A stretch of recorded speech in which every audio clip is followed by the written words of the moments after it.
Boa noite a todos, meus irmãos, minhas irmãs. Agradeço as gentis palavras do professor Tomé, foi meu professor na universidade. Então, ele sempre foi muito caridoso com os alunos e essa designação de conhecimento de mediunidade decorre da simpatia, do carinho que ele tem para conosco. O tema que nos foi proposto para o estudo desta noite é relacionado à obsessão. E para compreendermos o que é obsessão e como ela ocorre, os processos de profilaxia para se evitar e também para solucionar, nós vamos partir de uma questão colocada por Allan Kardec no Livro dos Espíritos. A questão de número 459 de O Livro dos Espíritos. É uma questão extremamente interessante, ela é muito pequena, singela, mas de consequências bastante significativas na nossa existência. O codificador Allan Kardec, ele pergunta aos espíritos se eles, os espíritos, são capazes de nos influenciar. Então, os espíritos respondem. A falange do Espírito de Verdade esclarece que os espíritos influem muito mais do que nós imaginamos. Que o comum são eles nos dirigirem. Então, essa é uma questão um tanto quanto singela e aparentemente de fácil compreensão, ou seja, existem espíritos e nós podemos nos comunicar com eles. Mas a verdade é que essa questão ela é bastante complexa, sobretudo quando trata da possibilidade de contato mental com aqueles que já não estão mais no corpo físico, e a parte final, quando os espíritos dizem que o comum são eles nos dirigirem. Então a gente fica pensando, tem alguém me dirigindo?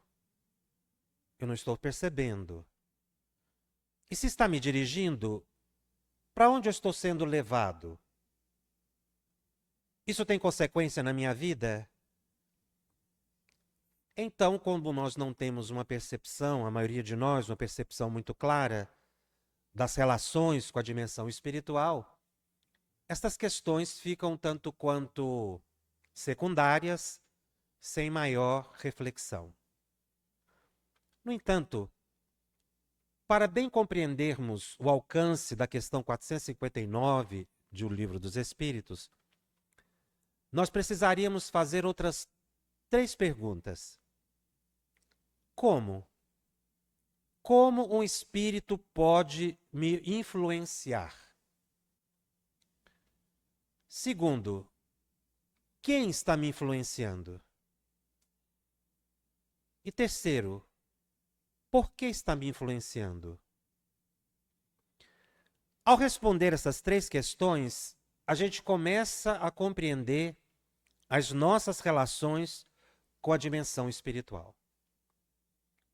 A primeira, como o espírito pode nos influenciar? Então, os próprios espíritos superiores explicam que o nosso pensamento não está preso na caixa craniana. O nosso pensamento se expande para encontrar outros pensamentos que estejam no mesmo nível de frequência, digamos assim. Então, o nosso pensamento, ele se propaga no meio material chamado pelos espíritos de fluidos, o fluido cósmico universal. Então, o nosso pensamento vai encontrar outros pensamentos. E é a partir desse encontro de pensamentos que começa a acontecer uma troca de ideias, de emoções, de sensações.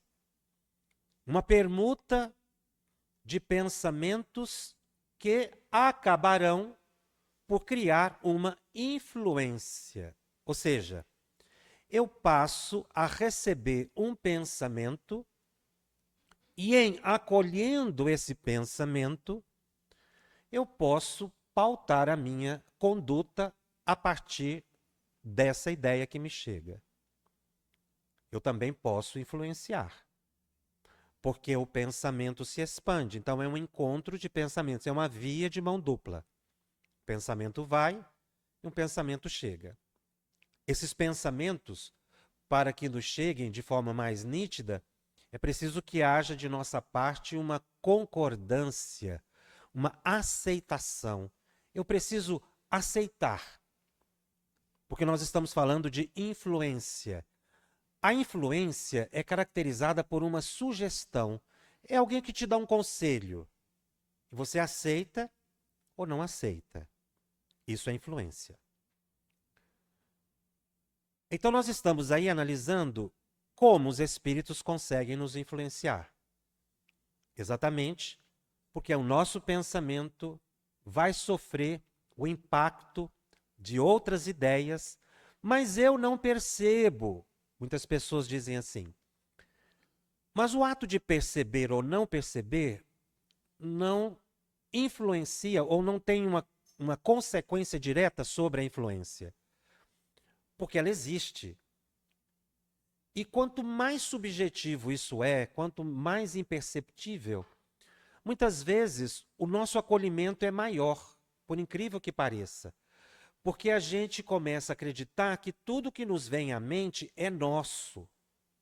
E ao acreditar que tudo que nos vem à mente é nosso, nós não opomos nenhuma resistência. Então, quanto mais sutil é a ideia que nos chega, maior é a compreensão de que aquilo partiu da gente mesmo. E de que não é uma troca de ideias, uma troca de pensamentos. Esse fenômeno de troca de ideias, de pensamentos, de influência mútua, tem um nome no Espiritismo. Chama-se mediunidade. É pela mediunidade comum a todas as pessoas que é possível essa troca de pensamentos. Ou seja, a mediunidade, ela na verdade é essa relação que a gente tem com a dimensão espiritual. Então, nós vamos observar quem está nos influenciando. E para compreendermos esta pergunta ou encontrarmos uma resposta, nós vamos observar no Evangelho segundo o Espiritismo, no capítulo 28, quando Allan Kardec fala das preces aos espíritos protetores, aos anjos de guarda, ele diz no preâmbulo da prece que existem 3 categorias de espíritos que nos acompanham continuamente. O nosso anjo de guarda, que é um espírito protetor, elevado, que assumiu na dimensão espiritual o compromisso de nos acompanhar por toda a encarnação. É um responsável perante Deus pelos nossos destinos, pela nossa caminhada na vida. Então, um espírito bom. Como disse, um espírito muito elevado, que recebeu esse encargo. Então, nós temos a presença desde o berço deste espírito protetor. Dizem os espíritos, inclusive, que quando a criança sorri no berço, ela está sorrindo para o anjo de guarda, para o espírito protetor sem perceber. Porque para ela a realidade material e espiritual constituem uma só. As crianças não, até os 7 anos de idade, sobretudo, não têm uma diferenciação muito clara. variando de criança para criança, obviamente, dessa divisão entre plano físico e plano espiritual. Então nós temos essa categoria de espíritos, um espírito muito superior, que vai nos acompanhar por toda a existência. Existe uma segunda categoria de espíritos, que é a dos familiares, espíritos amigos, superiores também, muitas vezes tão superiores quanto o anjo de guarda, que estão ligados a nós dessa existência ou de outras existências. Então pode ter sido um amigo, um parente, um conhecido que se interessa por nós. É um espírito bom também. Então nós temos duas categorias de espíritos superiores que continuamente se interessam pelos nossos destinos. Mas há uma terceira categoria, que os espíritos superiores dizem que são os nossos afins. Como eles definem esses afins? Os espíritos afins nossos são aqueles que têm afinidade conosco em termos de sentimento, de gostos, de expectativas de vida, de anseios, de desejos. Esses espíritos, atraídos por nós, passam a conviver conosco e também nos influenciar. Todas as três categorias de espíritos podem permutar pensamentos conosco, portanto, estabelecer uma influência. Então, a terceira categoria nós podemos dizer que é a problemática, porque são aqueles que estão no nosso nível evolutivo. Então é fácil saber que tipo de espírito nos acompanha. Basta observar a nós mesmos. Quando a gente observa a nossa conduta, os nossos interesses, os atos mais inconfessáveis, as ideias mais ocultas, nós verificaremos que existem espíritos que também têm os mesmos sentimentos e são atraídos para junto de nós, estabelecendo um vínculo, digamos assim, um vínculo um tanto quanto fraternal. Um vínculo de amizade mesmo. Porque a palavra amizade ela tem um significado muito amplo. Nós podemos ter amigos que vêm para uma instituição de oração, mas também existem amigos que caminham conosco, se porventura for o nosso desejo, pelo crime. E um amigo, ele sempre tem um vínculo fraternal com outro amigo. Por mais que ambos estejam equivocados na vida, há uma ligação muito grande, até porque estão fazendo as coisas que gostam, do jeito que gostam, sem nenhum compromisso. Então, os afins nossos são aqueles espíritos que estão conosco, atraídos pela nossa condição mental. Então, a terceira categoria pode ser de espíritos superiores também, se nós tivermos afinidade permanente com espíritos superiores. Ou poderão ser espíritos inferiores, se a nossa disposição moral, evolutiva, for igualmente inferior. Então nós podemos dizer assim, que temos de 2/3 de espíritos superiores lutando pela nossa existência. E talvez uma categoria que seria aquela em que nós temos maior afinidade, por isso chamados de afins. Então são também chamados de espíritos simpáticos a nós. Por isso eu usei a palavra um vínculo fraternal, porque essa expressão simpático é utilizado pelo próprio codificador, pelo próprio Allan Kardec. Então, esses espíritos é que estão nos influenciando. Mas há uma coisa muito interessante, porque o nível de influência, essa faixa psíquica em que a gente sofre a influência, é de uma caracterização, digamos assim, relacionada a planos de sugestão. Como disse, a gente acolhe ou não. Então me chega uma ideia. Eu vou acolhê-la se ela me for agradável. Ou não vou acolhê-la se não me for agradável. É por isso que, quando a gente estuda a questão das relações com os espíritos, nós precisamos aprender algo muito importante. Prestar atenção no próprio pensamento. Ou pensar o ato de pensar.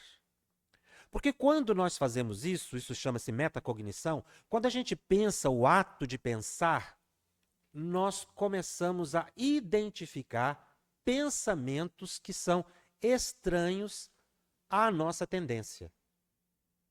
E poderemos ter por aí uma ideia de quais influências nós estamos tendo. Mas a faixa de influência, a faixa de sugestão, ela pode se agravar. Sobretudo na convivência com os espíritos inferiores. Porque chega um ponto em que a convivência é tão íntima que um não consegue mais estabelecer uma vida, não é, sem a presença do outro. Então, essa ligação mental, ela se intensifica no tempo. Na medida em que você vai convivendo com o espírito, assim como você convive muito com a pessoa, você passa até saber o que a pessoa vai falar, ou o que ela pensa, a reação dela. Com os espíritos é a mesma coisa. Quanto mais você convive com o espírito, maior é a afinidade que você estabelece e maior é a ligação mental. Se for, como disse, um espírito inferior, e essa ligação mental for muito intensa, começa essa relação mental a adoecer, a ficar perturbada. Por quê? Uma mente inferior vai sempre estimular a outra mente inferior no caminho do mal, do erro, do engano, do suicídio, do crime, da viciação, do ódio, da mágoa. Porque isso é da natureza de espíritos da categoria da maioria daqueles que estão hoje no planeta Terra, que são espíritos inferiores. Então, a influência pode se degenerar, digamos assim. Ela pode ficar pior. A essa degeneração, digamos assim, o agravamento do estado de influência, em que aí a pessoa já vai perdendo o domínio sobre o próprio pensamento e a própria emoção, é que se chama obsessão. Obsessão é uma palavra que foi criada por Allan Kardec para definir um estado psíquico em que a pessoa já não consegue agir psiquicamente por conta própria. Ela está sob o domínio. O que diferencia a obsessão da influência é exatamente o domínio. Na influência, o espírito te sugere uma ideia. Na fase de obsessão, o espírito te impõe uma ideia. Aí a pessoa não consegue resistir. Então muitas pessoas perguntam assim, mas a obsessão não é uma violência ao livre-arbítrio? Não, porque você exercitou o livre-arbítrio antes da fase obsessiva. Por quê? Porque você acolheu ideias, você aceitou sugestões. Se a pessoa não tivesse aceitado sugestões negativas, porque espírito superior não nos obsidia, porque eles não se impõem, não haveria esse adoecimento da mente, que é chamada obsessão, quando se trata de relacionamento com outros pensamentos ou com outras mentes. Então a obsessão é exatamente esse adoecimento psíquico num contato mental que a gente tem com outra pessoa, que poderá, num plano mais avançado de estudo, encarnado e desencarnado. Mas ainda analisando o aspecto dos desencarnados, o espírito obsessor precisa ser, essa designação, espírito obsessor, precisa ser bem entendida. Porque a gente costuma ter uma ideia de que o obsessor é sempre aquele que é o mal, é sempre aquele que prejudica, porque ele já morreu, ele se compraz na destruição da nossa vida e que ele é o culpado de tudo que a gente sofre. Mas não é assim. Existem situações, como a que eu comecei a colocar, em que dois amigos, por exemplo, caminham por uma existência inteira na viciação e no crime. E então, um desencarna, o outro reencarna, e nesse processo de mudança de corpos, de outra vida, é muito comum mudar-se o pensamento. Um muda o pensamento e outro não muda o pensamento. Então um quer seguir o caminho do bem. O que ficou do lado de lá continua ainda revoltado. Mas há, no campo da atratividade, algo muito importante. A gente gosta de conviver com as pessoas com quem a gente tem afinidade.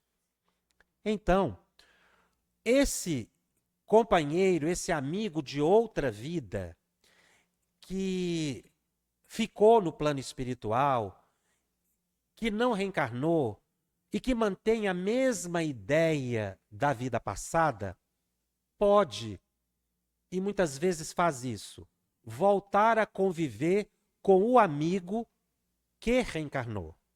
Então são dois amigos que estão ainda ligados, um no plano físico e outro no plano espiritual. Ligados por laços de afinidade, muitas vezes no erro, no engano e no crime. Mas são amigos. E nesse processo, portanto, de convivência, aquele que está no mundo espiritual, ainda revoltado, muitas vezes começa a incomodar aquele que está encarnado. O amigo que está no corpo físico começa a sentir uma presença pesada, ideias amarguradas que ele gostaria de desligar dessas ideias, mas o amigo está presente. E aí é muito curioso, porque quando esse espírito, os dois estavam caminhando na vida, os dois estavam no crime, eram amigos. Agora que um muda de ideia e o outro quer permanecer como era, aquele que desejou permanecer como era muda de nome. Ele já não é amigo mais. Ele passa a ser chamado de obsessor, que é uma das grandes injustiças que se comete. Porque ele também está vinculado a uma situação de ligação muito profunda. Então, só porque está do outro lado, a gente chama de obsessor. E cria-se realmente no movimento espírita uma pecha de obsessor. Mas o obsessor, muitas vezes, é exatamente aquela pessoa que está ligada a gente, por vínculos de amizade, mas que nós mudamos de ideia e o outro não. Uma outra categoria são aqueles que são vítimas das nossas irreflexões. Então a gente prejudica muito uma pessoa, a gente destrói a existência pela inveja, pelo ódio, pelo simplesmente o prazer de ver o outro na derrota. Então a pessoa que não tem nenhuma educação, é claro que não vai aceitar esse estado de coisas com muita facilidade. E poderá voltar a perseguir aquele que o prejudicou. E aí ocorre a desencarnação de ambos. Um volta para o corpo e o outro não. Aquele que fica no mundo espiritual, inclusive, está em desvantagem, porque ele está vivendo ainda a ideia do passado. O que reencarnou esquece. O cérebro amortece as lembranças do passado, mas a vítima permaneceu. Então ela volta para exatamente a convivência daquele com quem ele sofreu. Às vezes com a ideia de vingança, mas muito mais atraídos por vínculos muito fortes de alguém que transformou algo que poderia ser sublime em negativo, ou seja, prejudicou a vida de uma pessoa quando deveria ou poderia ter feito bem. Então nós já estamos vendo que obsessor pode ser o amigo que não aceita a nossa condição atual. Pode ser a vítima de nossas irreflexões de vidas passadas.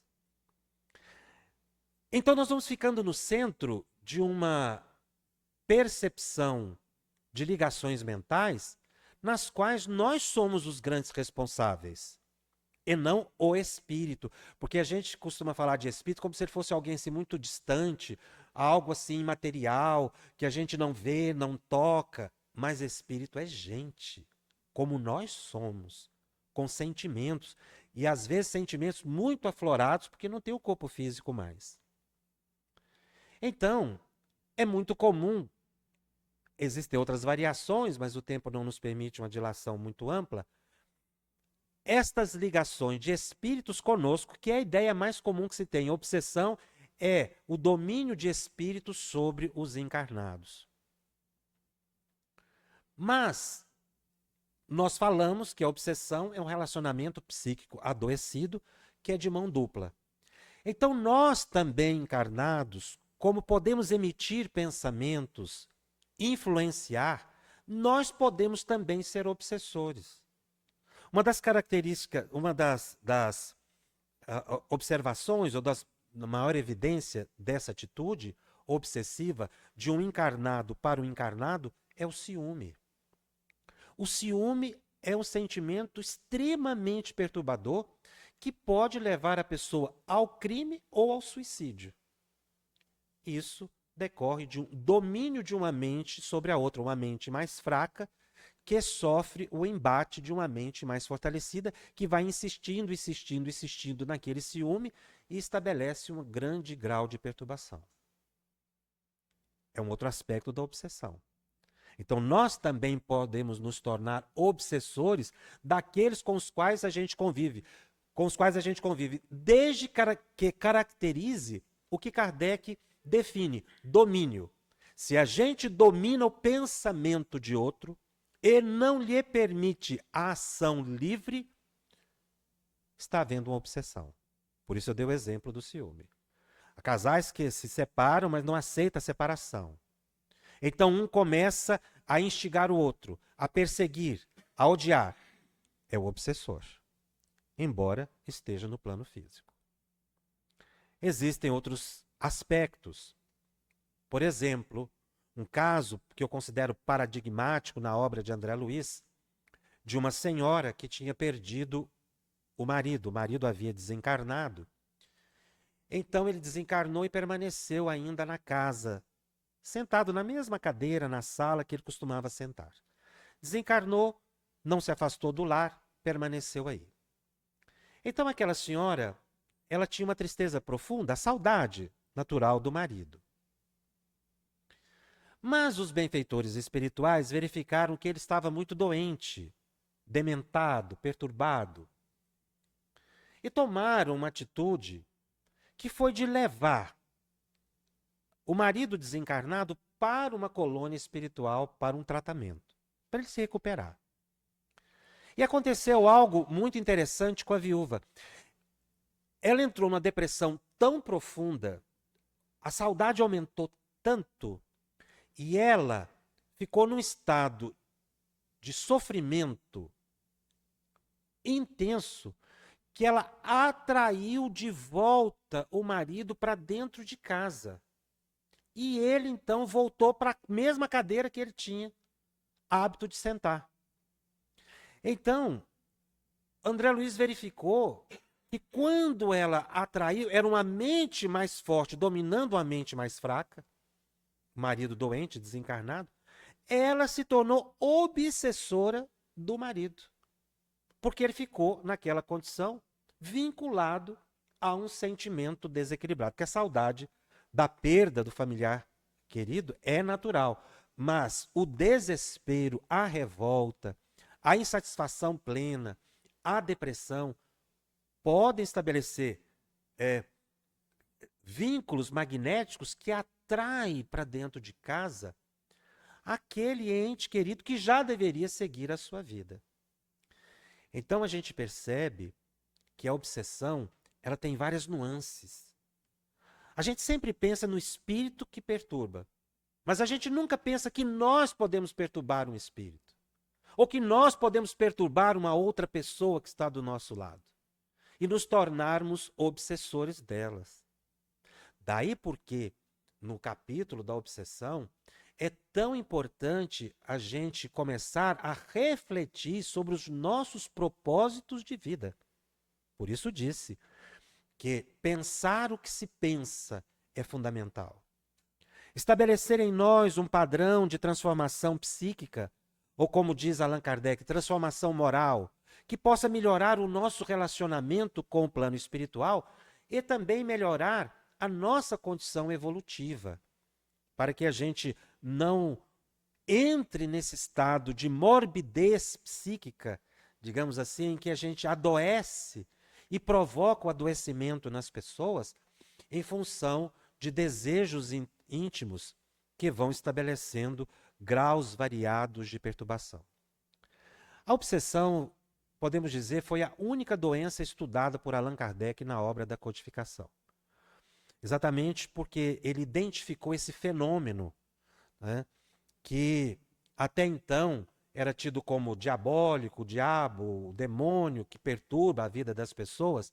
E Kardec vem mostrar que não existe o demônio, que não existe o mal eterno, mas são as próprias pessoas, depois do corpo físico, libertas do corpo físico, ainda perturbadas pela vida que tiveram, que poderão, nesse desequilíbrio, conviver com outras pessoas igualmente em desequilíbrio ou estabelecer o desequilíbrio nelas.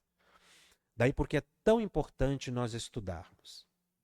Estudarmos, sobretudo, o Evangelho segundo o Espiritismo, que é uma obra fundamental para que a gente comece a melhorar o nosso relacionamento psíquico com a dimensão espiritual. Porque nós estamos convivendo com espíritos o tempo todo. Como disse, as 3 categorias. Os espíritos estão em todos os lugares. E a gente tem algumas ideias assim um tanto quanto interessantes sobre mundo material e mundo espiritual. A gente costuma fazer uma separação que na verdade, ela na natureza não existe. A gente, repetindo, a gente diz espírito o outro como se ele fosse algo inexistente. Hoje a gente vê que espírito é gente como nós somos, apenas fora do corpo. A outra questão é mundo material e mundo espiritual. Para a gente perceber essa convivência que a gente tem com o mundo espiritual. Porque quando a gente fala mundo, a gente pensa realmente num outro planeta.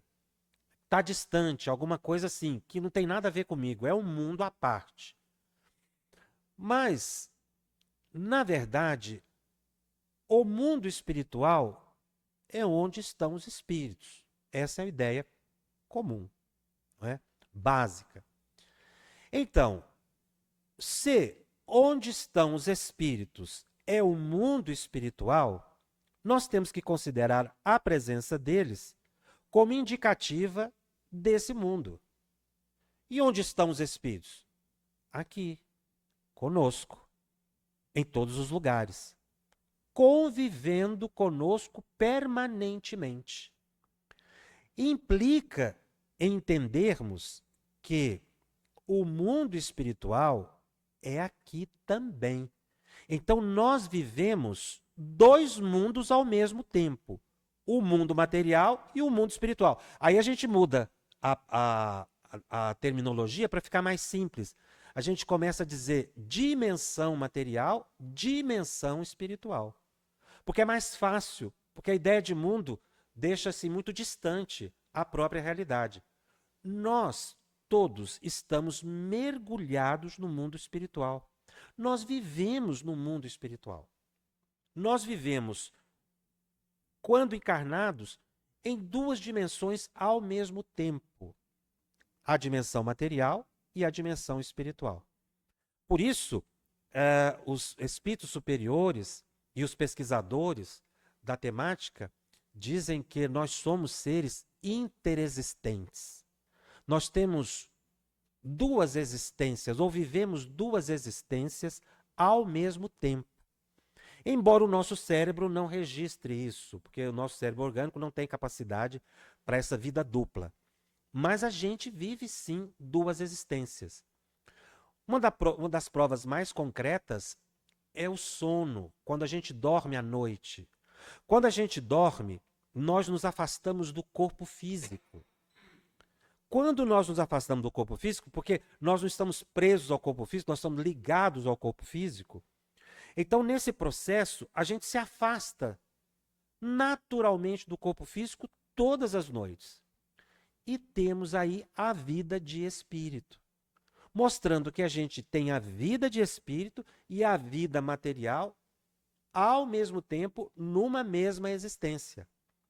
E é muito em função dessa vida de espírito que a gente convive mais intensamente com os desencarnados. Inclusive, muita gente não acredita que é médium e é quando a pessoa fala assim, não, eu nunca vi um espírito. Isso é uma questão de ponto de vista. Porque, na verdade, quando a pessoa dorme, se ela disser assim que já sonhou com alguém que já morreu, ela viu um espírito. Se ela sonhou com alguém que está encarnado, ela viu um espírito de alguém que estava encarnado, porque o corpo da pessoa está lá na cama. E a pessoa está convivendo. Então, a gente está vendo espíritos e convivendo com espíritos sem o perceber mais do que imaginamos.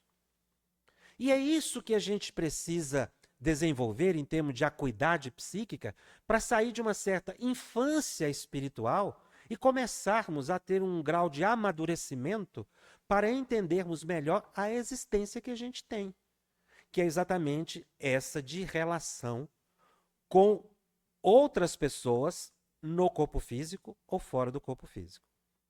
A lembrança da vivência extracorpórea ou de emancipação da alma por questão de sono das noites é chamada de sonho, né? O sonho é a lembrança dessa vivência extracorpórea, que a gente lembra parcialmente, mas mostra que a gente teve uma convivência fora do corpo físico. E aí, esta vivência fora do corpo físico também influencia o corpo físico. A extracorpórea influencia a vivência corpórea. Principalmente se as pessoas buscarem centros de convivência no mundo espiritual segundo seus interesses. Em outras palavras, a gente costuma buscar os lugares, quando dorme, que são de nossa predileção. Então o trabalhador volta para o trabalho. O estudioso vai buscar o estudo. Aquele que deseja fazer o bem vai encontrar motivo de fazer o bem. Mas o criminoso vai buscar o crime. O vicioso vai buscar o vício. E é por isso que muitas vezes a pessoa acorda pela manhã desgastada, porque a noitada foi pesada. O corpo está deitado, mas a alma viajou. E então a pessoa ressente dessa convivência desequilibrada da noite que passou. Os espíritos superiores dão um passe, nos ajudam, mas a verdade é que a gente fica condicionado a ideias que nos são transmitidas por ocasião da noite, no sono. Ivone do Amaral Pereira, a médium dos suicidas, ela diz, inclusive, que ocorrem estados hipnóticos na madrugada.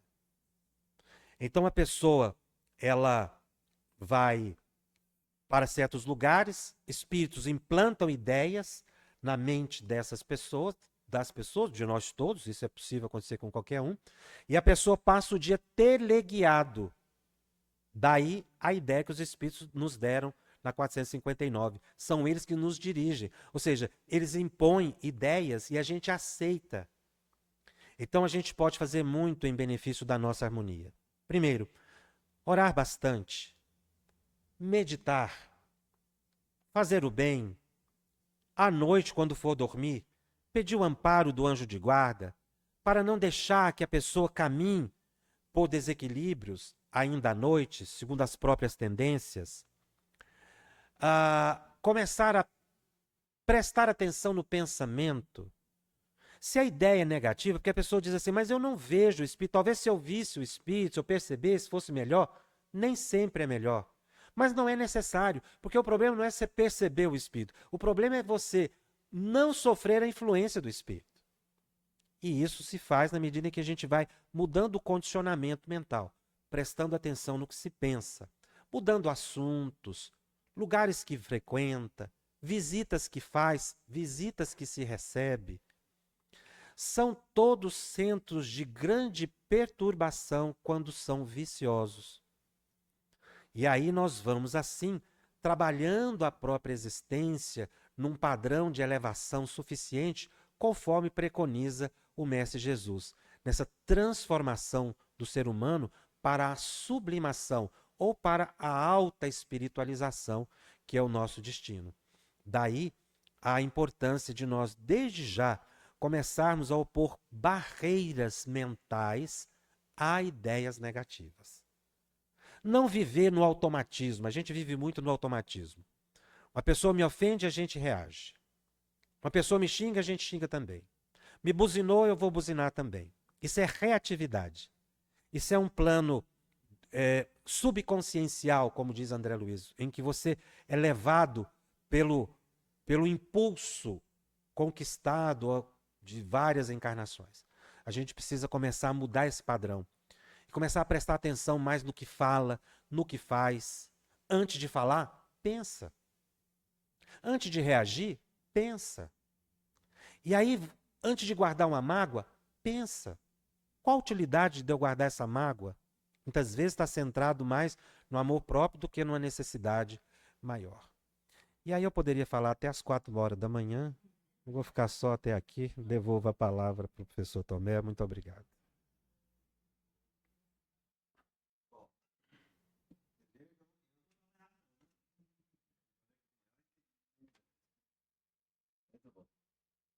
Coordenador Nacional Unidade na Fé. É isso que nós agradecemos, professor. E a lição que você nos fez. E ele deixou justamente o conhecimento para pergunta.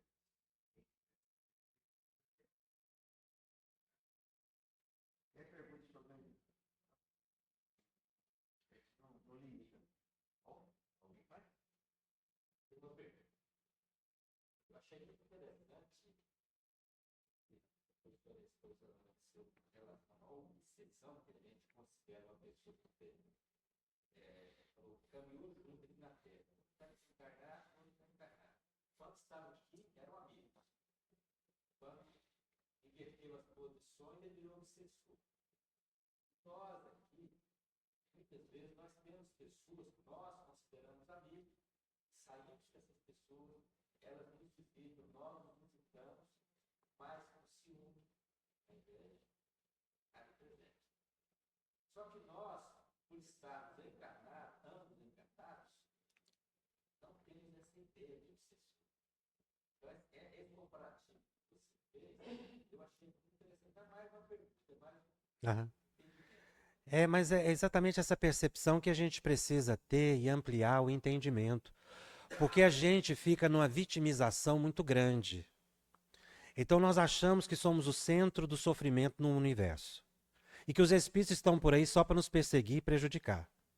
É por isso que existe assim, uma cultura que a gente vê muito em alguns segmentos do próprio movimento espírita, sem nenhuma crítica, mas analisando, que é aquela ideia de que a gente tem que afastar espíritos, tirar o espírito, que o espírito é que é o perturbador, que a gente tem que fazer com que ele fique no lugar dele, porque nós somos, não é, os eleitos que estamos sofrendo. Não é assim. Nós não podemos estabelecer essa ideia negativa, senão orar pelos espíritos, pelos inferiores, e nos preocuparmos mais em melhorar a sintonia com os espíritos superiores. Porque a gente pensa muito em espírito inferior. Nós temos que parar de pensar um pouco em espírito inferior e colocar neles a responsabilidade, quando a responsabilidade da nossa vida é nossa. Se a gente mudar a sintonia, não há obsessão. A obsessão, como eu disse, ela decorre de um adoecimento de um relacionamento mental. Mas quando esse relacionamento mental não existe, não há influência e nem obsessão. Então, quando a gente diz, vamos orar, o que a prece faz? É mudar a frequência de um rádio, é mudar a frequência de um aplicativo de celular. Você muda. Então aí perdeu aquela sintonia. Só se você voltar. A oração faz isso. Ela tira a gente de uma certa faixa psíquica e nos eleva. Por isso a prece é tão importante. Por isso a prece pelos espíritos, pelos encarnados. E realmente a gente às vezes tem relacionamentos que a gente precisaria refletir para que a gente não os torne obsessivos, tanto para nós quanto para outras pessoas.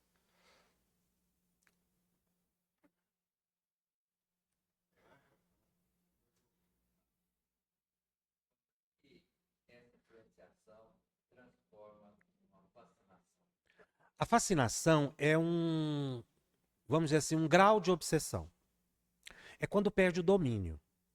Porque Kardec diz que existem 3 graus de obsessão: a simples, a fascinação e a subjugação. Mas aí já é obsessão. Então a gente faz a diferenciação assim: a influência da obsessão. Influência é a sugestão, é o conselho, é a ideia que te chega. Mas você pode aceitar ou não. A obsessão, domínio mental. Aí você não consegue mais resistir. No quadro de obsessão, você pode ficar fascinado num quadro de obsessão simples ou de subjugação. A fascinação é aquela que Kardec considera como o mais grave, porque a pessoa não se aceita obsidiada. E como ela não se aceita, ela não aceita ajuda. Ela não acredita. Então, é o pior quadro. A subjugação, a pessoa percebe o espírito, sabe que está tendo aquela perturbação e até busca ajuda. O fascinado não busca ajuda, porque ele não acredita que está naquele estado. É a vantagem que o espírito tem.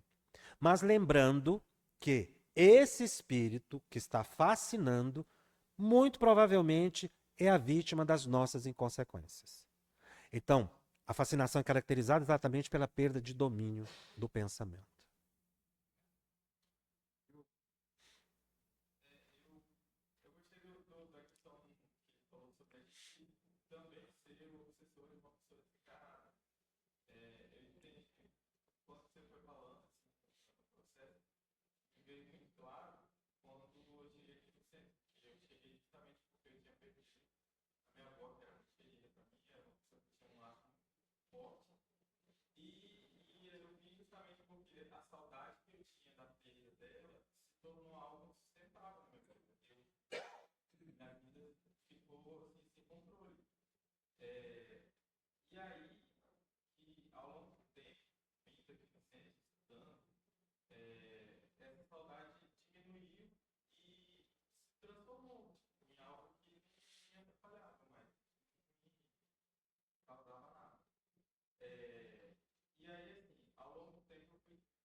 Que bom.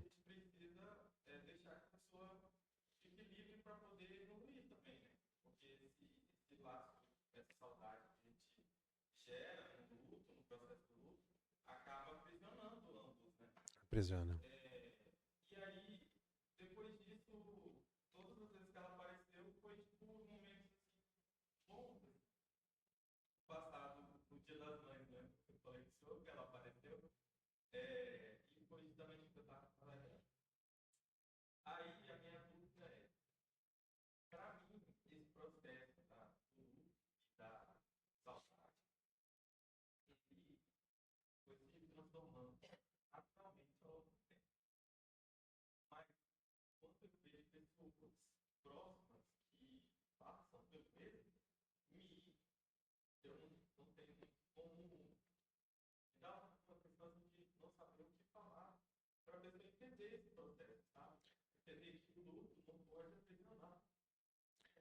É. Quando a gente não pode fazer algo pela pessoa porque ela não acredita, ou porque é de outra religião, nós podemos orar pela pessoa. A prece, ela pode muito nos seus resultados, nos seus efeitos. Allan Kardec narra um caso sobre prece, só para a gente ver o poder da prece no caso das obsessões. Uma jovem, isso por volta de 1860, na Europa, foi internada no hospital psiquiátrico. É uma sentença de morte, porque a medicina da época, a psiquiatria, não tinha a mínima condição de solucionar qualquer problema. Então, pediram a Kardec, à Sociedade Parisiense de Estudos Espíritas, que auxiliasse aquela jovem que estava, jovem senhora internada no hospital psiquiátrico, sanatório. Então, o mentor da sociedade, São Luís, deu uma mensagem, disse que ela estava em desequilíbrio porque ela havia sido forçada no casamento e não aceitou. Então, ali dentro daquele hospital, tinha uma turba grande, uma grande quantidade de espíritos perturbadores que impediam a sua recuperação. Ela enfraqueceu mentalmente por causa do casamento e ficou completamente obsidiada. E o Espírito deu orientação, que escolhessem ali umas 4, 5 pessoas, que orassem por ela todos os dias por um pequeno espaço de tempo, talvez ali uns 15, 20 minutos. E que fizesse isso com muita confiança. Kardec então escolheu as pessoas e foram orar. Com 15 dias ela saiu do hospital, o que era uma coisa raríssima na época. Então Kardec faz todo um estudo na Revista Espírita mostrando o poder da oração. Então aí mostra um ângulo diferente de desobsessão, que é exatamente a cura através da prece. E no processo obsessivo, nesse finalzinho dos nossos estudos aqui, eu queria trazer uma imagem muito bela de Chico Xavier, exatamente quando a gente tem aquela ideia de que tem que tirar o espírito da gente, que o obsessor é o que prejudica. Então ele estava na rua, conversando com as pessoas. E chegou uma senhora muito desequilibrada e foi logo dizendo assim: Chico, tem um espírito preso em mim, Chico. Tira ele de mim. E o Chico, na sua sabedoria, voltou-se para ela e disse: tirar para quê, minha filha? Vamos evangelizar ele e nós todos juntos. Eu acho esse caso paradigmático, de referência no estudo da obsessão dentro do Espiritismo. Porque é único. Tanto esse de Kardec, a desobsessão à distância, pela oração, sem manifestação de espírito, porque ele não faz referência a atendimento ao desencarnado, só a prece. E essa visão transcendente de Chico Xavier, que no processo de desobsessão é preciso que haja a evangelização de encarnado e de desencarnado. Noutras palavras, desobsessão, na sua essência, é reconciliação, não é afastamento. Por isso é que quando tem essa ideia que eu mencionei de que a gente tem que tirar espírito, nós estamos enganados. Porque quando a gente se evangeliza, a gente não se afasta, a gente reaproxima. O amigo volta a ser o amigo. Aquele que foi vítima vai nos perdoar, vai nos dar oportunidade de reparar. Então, a verdadeira desobsessão é a reconciliação dos envolvidos. Em essência, é o perdão. Porque o perdão não é afastamento. Quando a gente perdoa, a gente não afasta, a gente aproxima. A gente cria vínculos. Por isso Chico disse: tirar para quê?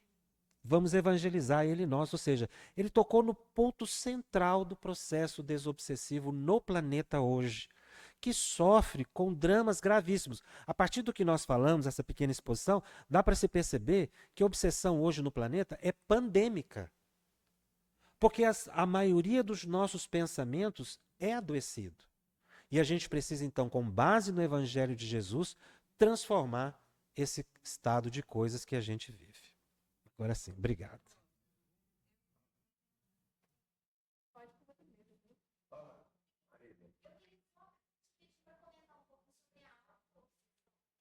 A autoobsessão, segundo André Luiz, é quando você, o indivíduo, penetra o próprio subconsciente.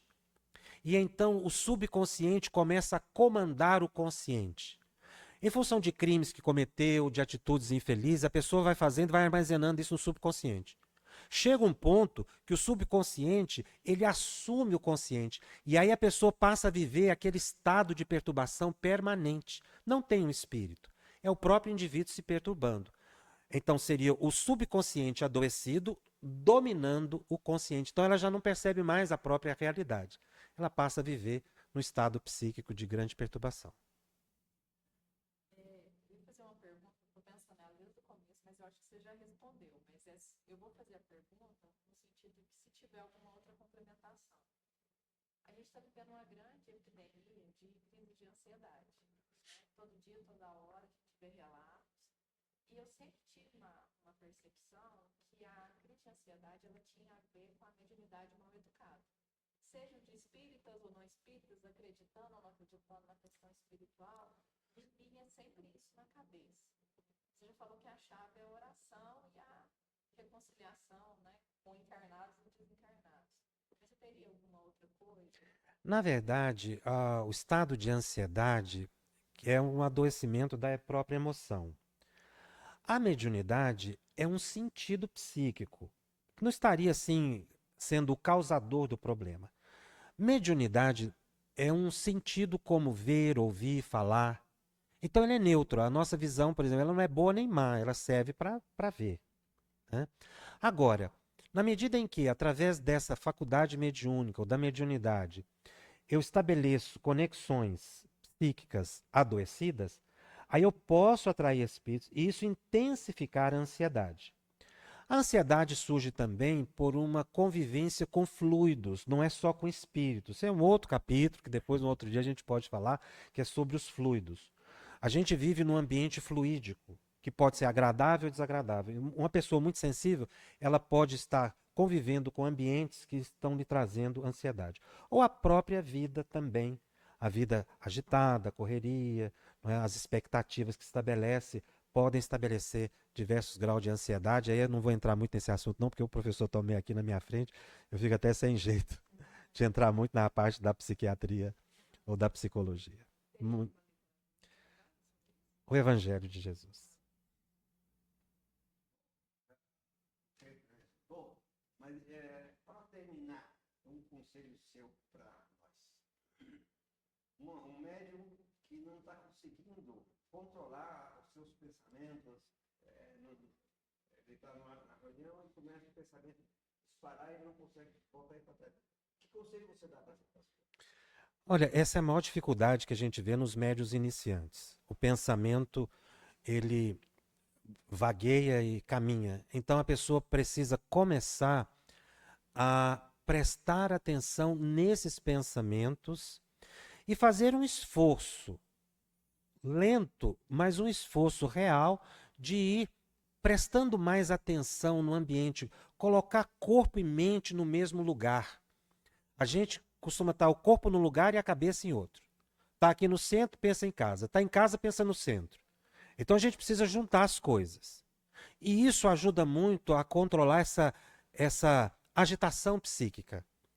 Outra coisa para o médium é a oração. Também o estudo. Médium precisa estudar todos os dias, que seja um pequeno trecho. Porque ele vai harmonizando o pensamento. Isso, em outras palavras, chama-se desenvolvimento mediúnico, que ocorre fora da reunião mediúnica. Ou seja, é o controle das emoções. Então, o evangelho, o estudo, receber o passe, a água fluidificada, trabalhar no bem, começar a fazer esse controle mental. E algo muito importante que eu chamo de distração. O médium precisa estabelecer uma distração. Então, se o seu pensamento está muito para um lado só, preste atenção, veja em que plano está e distraia. Então, o que que é a distração? É você fazer alguma outra coisa que tire aquele foco que o espírito está te colocando na mente, aquela ideia repetida, aquelas imagens mentais negativas. A leitura de um livro, assistir um bom filme, uma caminhada, lavar louça. Não tem obsessor que aguente uma pia cheia de louça ou um tanque cheio. Não coloque roupa na máquina, lave. Porque você estabelece uma distração. As mãos ocupadas, a mente também fica concentrada. São algumas sugestões para médio iniciante que fica assim naquela vulnerabilidade e que não sabe o que fazer. Ele precisa estabelecer uma distração e esses outros fatores que eu coloquei.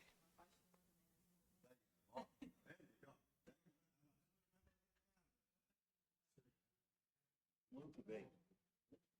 Excelente.